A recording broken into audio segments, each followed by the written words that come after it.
Uy, Cebu! Dos Banos, Chief. Uy, may 50 stars. Thank you. Sick of being the monster out of my head, under my bed. Think you're something out of my nightmare. Pero bago ang lahat, gawa muna tayo ng kape.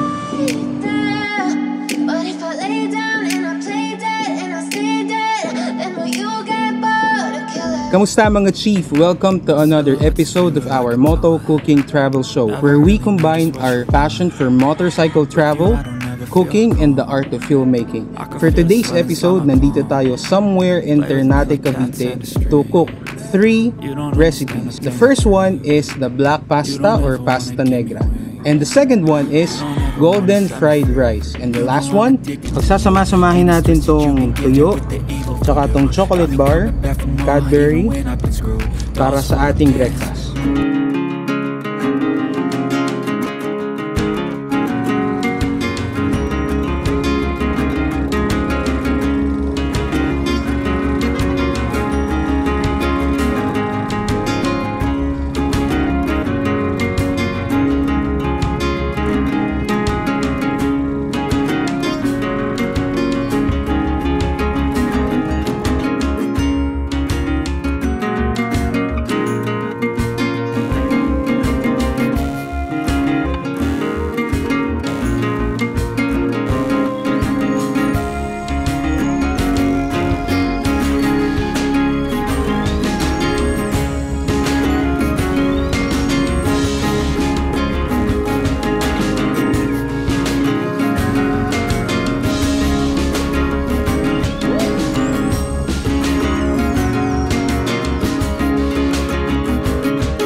Gawa muna tayo ng kape.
First, get your pan. Okay. Then your water. Takpan para mabilis kumulo. So yun, nagpakulo tayo ng tubig. Tapos pag kumukulo na, almost, yung stove pala na ginagamit ko ay mura lang, less than mga 400 pesos.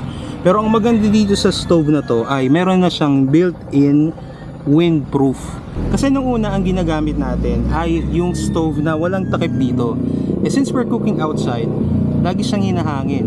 So laging dito lang side na to yung mainit, or minsan yung dito sa side na to. Pero dahil sa meron siyang cover, equally nagiging mainit lahat at mabilis makapagpakulo, lalo na kung may takip. So okay, so kumukulo na to. Pwede na natin lagay yung rice, cooked rice. Kung gusto nyo makita kung paano ako magsaing sa daan, you can check another video na uploaded at makikita nyo doon kung paano ako magsaing. So pag kumukulo na, sasama natin tong rice. Okay. Okay. Yung rice. And what I like about this pan that I have is the detachable handle. It will look weird at first, pero just trust the process. Pakuluin mo lang to hanggang sa maging malapot na. Okay.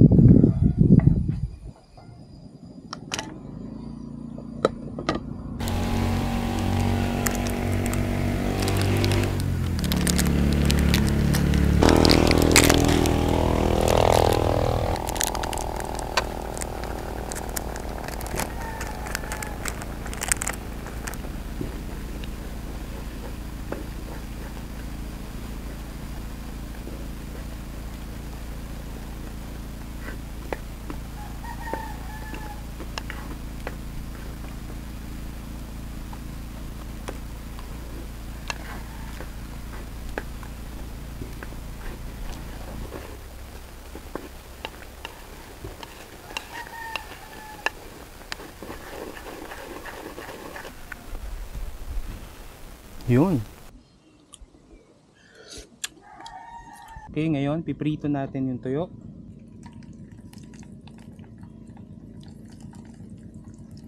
Nakapunta na ba kayo sa Kaibiyang Tunnel? Comment naman kayo dyan kung nakapunta na kayo sa Kaibiyang Tunnel, saka sino ang kasama nyo, sino-sino ang mga kasama nyo.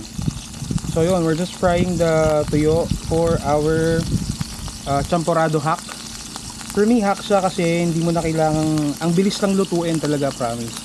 So instead of cooking it for 45 minutes, kasi lulutuin mo yung bigas, dahil gumamit ka na ng cooked rice, mas madali na siyang lutuin.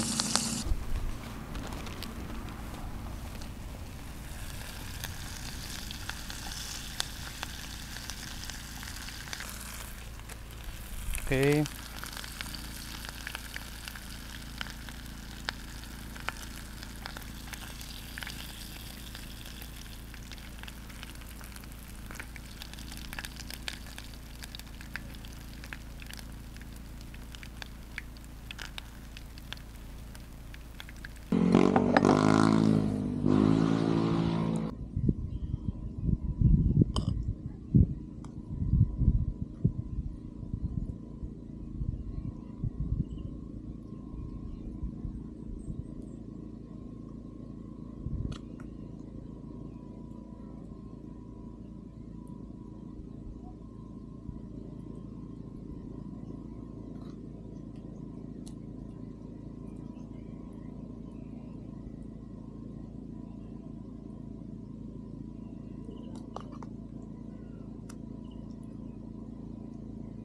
Okay.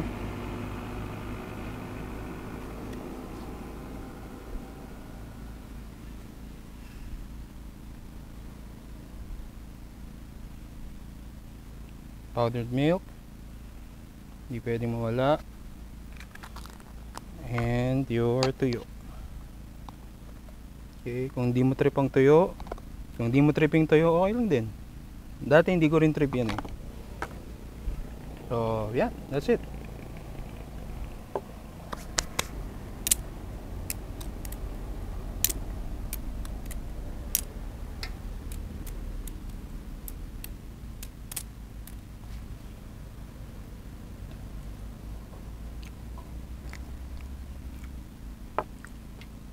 Tuyo.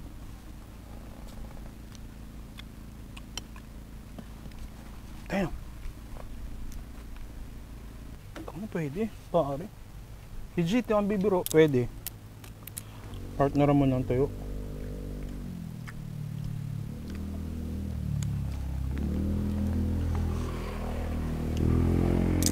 Sarap. Mga chief, sarap. Okay, and this is my version of golden fried rice. Tapos gawin natin tong upgraded, gawin natin golden fried rice tapsilog.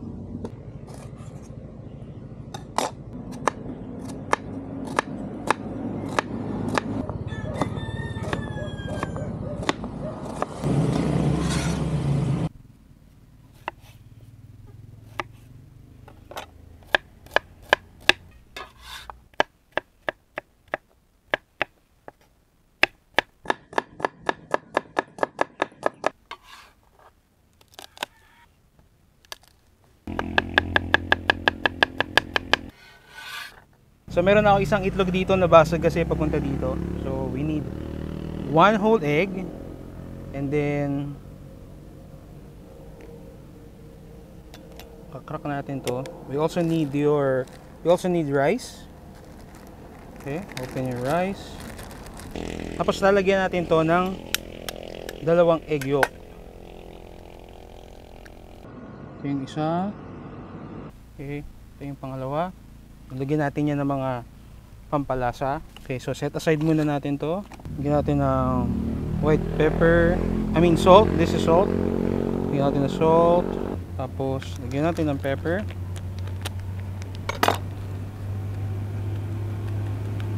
Lagyan natin ng leeks.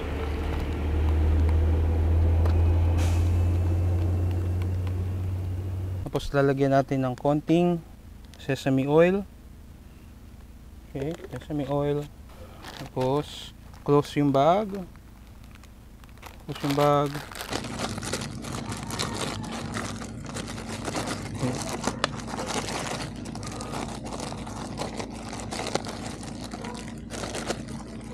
Okay, so shake mo lang dito sa loob ng bag. So, pinagalo-halo natin yung 1 cup of rice, leeks, salt, 2 egg yolks, pepper, sesame oil. Kaya siya tinawag na golden fried rice kasi dahil dito para siyang gold. Okay. Tapos set this aside. Okay, clean up mess. Meron ako ditong ginawang lagayan ng kutsilyo. I'm not using it. Tapos so ang next na gagawin natin ay prito natin yung itlog kanina na hiniwalay natin.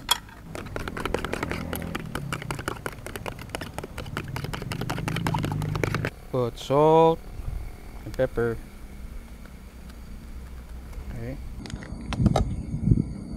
Okay, tapos lagyan ng oil. Lagyan ng oil ng pan. Then you can fry your egg.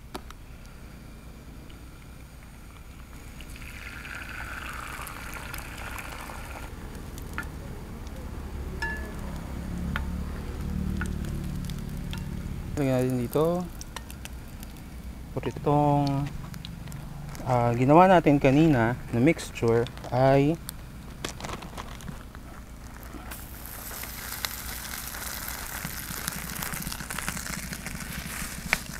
okay. Sasangagin mo lang to.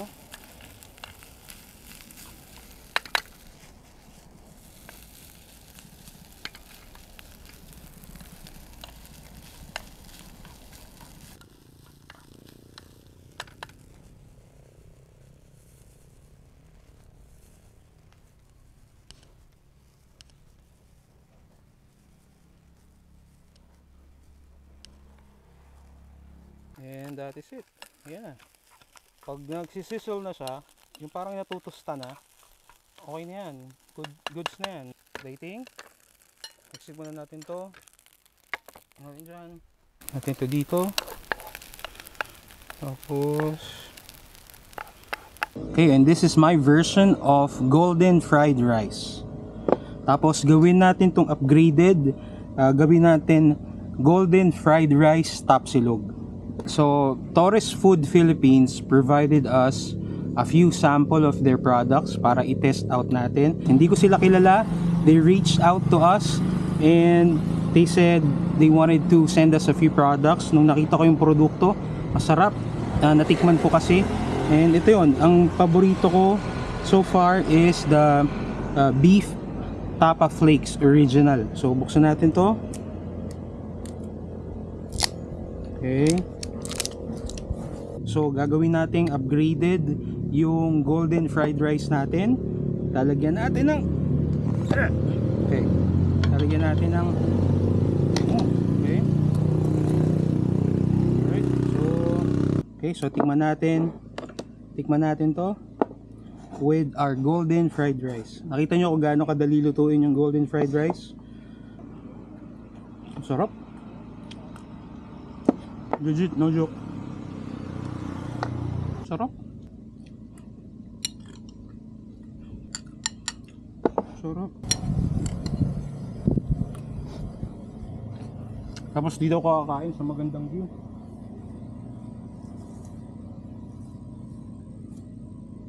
Ipiprito lang natin uli yung calamares na binili natin para yun yung gagamitin natin na toppings sa ating pasta negra. Okay, here.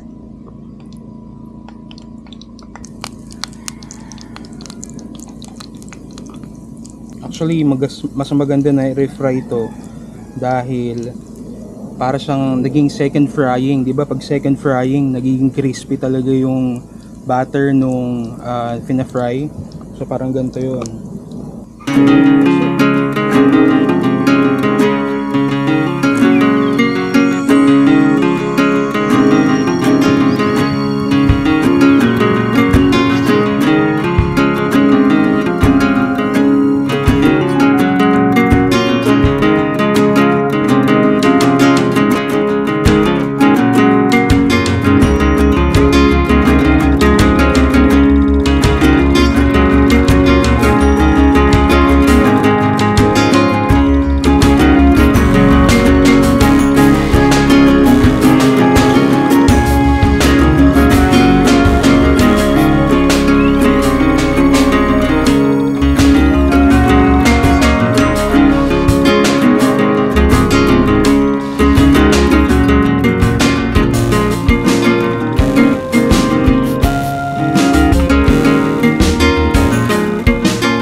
Ganito ko niluto ang black pasta or pasta negra.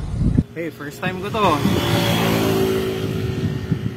You know, comment kayo kung nakikita nyo ako. Malinaw ba?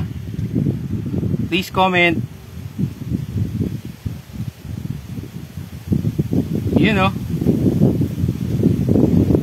Nice. Okay, we have 7 viewers. Alright. Paramihin lang natin konti before we start ha. Guys, apologies. This is my first time. Kaya pagpasensyahan nyo na. Nandito ako somewhere in Batangas. Sa may Palayan. Okay, this is just a really quick recipe. Turn on ko pala yung GoPro. Yung Insta360, turn on ko lang. Okay. Can everybody see me? You know, Silver Jake Jimenez. Chief, salamat! Ingat din. Don Jan Long. Chief! Magandang tanghali po. Kenneth, Basi. Chief, salamat! You know, okay. Start tayo in 1 minute. Yung lang ang tubig. Ito lang, kunin ko lang, yun lang. You know, 16 viewers, oh. Alright. Okay, so nandito ako somewhere in Batangas. Galing ako ng Kaibiang Tunnel kanina, nagluto ako doon. Magre-release din tayo ng recipes na ginawa natin doon. So, I'm recording. Hi, Josephine. Hi. Hi, Chief. Magandang tanghali po. So, I'm recording simultaneously on my X3 and then I have a camera there. Okay, really quick recipe. Gagawa tayo ng black pasta or pasta negra. Pero this time, papadaliin natin, papasimplihin natin yung buhay. Kasi meron tayong secret ingredient na gagamitin natin. Uy, may nag 50 stars. Thank you. So, we'll start with oil.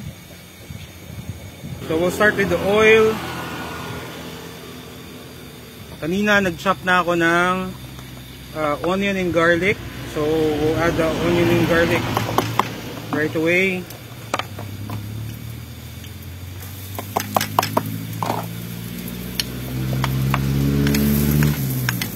So, sinosaute ko lang yung onion and garlic. Simpleng recipe lang to. Nag-prepare na tayo dito na pasta. Flat pasta.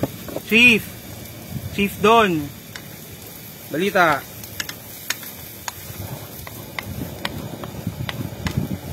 Okay. Nandito ako sa bukid na may silong.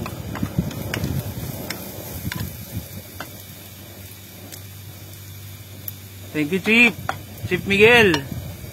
Oh, Chief, tapos na. Popost na lang yung arroz ala cubana. Wait mo, popost natin. Chief Dwight. Uy, Cebu. Chief, salamat. Maamoy na yung hinaan natin yung pan. So, mabango na yung sibuyas at bawang. Now is the time to add our secret ingredient. We're using Claro Olay pasta negra. So, okay, add lang natin to.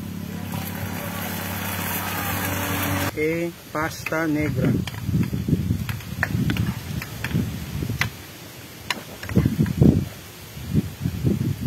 Chief Kim, nagluluto ako ng pasta negra.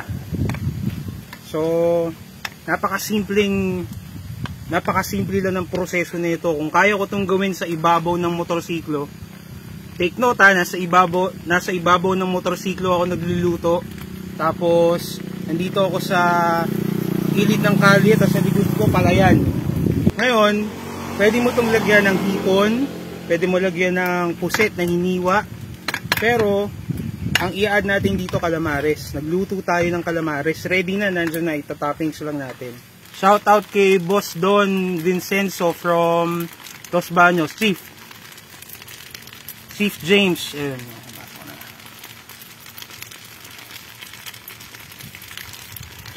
Okay, so, ayun.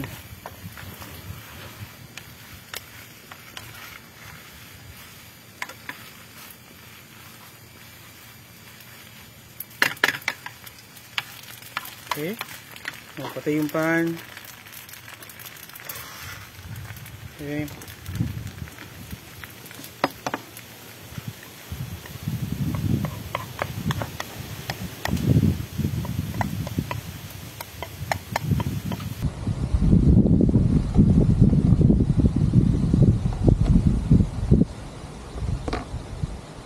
Ganito ko niluto ang black pasta or pasta negra.